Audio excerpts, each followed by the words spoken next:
பரிசுத்த நாமம் மகிமைப்படுவதாக. தேவன் நம்மளை பத்திரமாக பாதுகாத்து வழிநடத்தி ஆசீர்வதித்திருக்கிறார். நாளைக்குடைய வசனம் 2 நாளாகமத்தின் புஸ்தகம் 13ஆம் அதிகாரம் 12ஆம் வசனம்.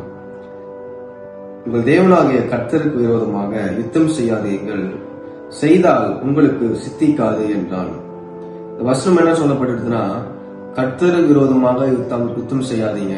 ஏன் யுத்தம் செய்யக்கூடாதுன்னா, கர்த்தருக்கு விரோதமாக செய்யற யுத்தம் சித்திக்காது.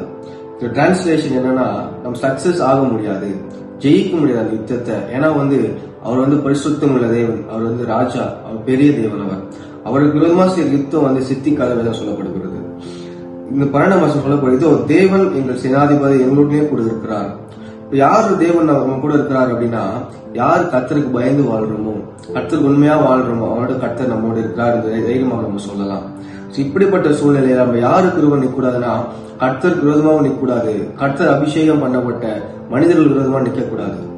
ஏன் நிற்க கூடாதுன்னா, அவங்களுக்கு விரோதமா செய்யற யுத்தம் அது வாய்க்காது. நம்ம பக்கமே திருப்பி அந்த யுத்தம் திரும்பும். ஏனென்றால் ஒரு கர்த்தரால் அபிஷேகம் பண்ணப்பட்டவர்கள். ஏன்னா கர்த்தர் அவளோடு இருந்து அவளை பாதுகாக்கிற தேவனாக இருக்கிறாரு.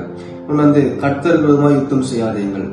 யுத்தம் என்ன கர்த்தர் விரோதமா செய்யறோம்னா, அவர் கீழ்ப்படியாம கர்த்தர் விரோதமா எதிர்த்து நின்று விரோதமான வார்த்தைகளை பேசி அவரே நம்ம யுத்தத்துக்கு நம்ம செய்து நின்றோம் என்றால், அப்படிப்பட்ட காரியம் சித்திக்காது, சக்சஸ் ஆகாது, நம்ம தோத்துதான் போவோம்.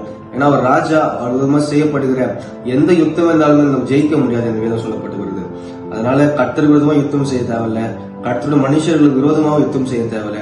நம்ம எது பண்ணாலும் நம்ம சித்திக்காத விஷயம் சக்சஸ் ஆகாது. ஏனென்றால் தேவன் அவர்களோடு இருக்கிறார். நாம் தேவன் விரோதமா யுத்தம் செய்ய முடியாது. கர்த்தர் மகிமைப்படுவதாக. ஆமென்.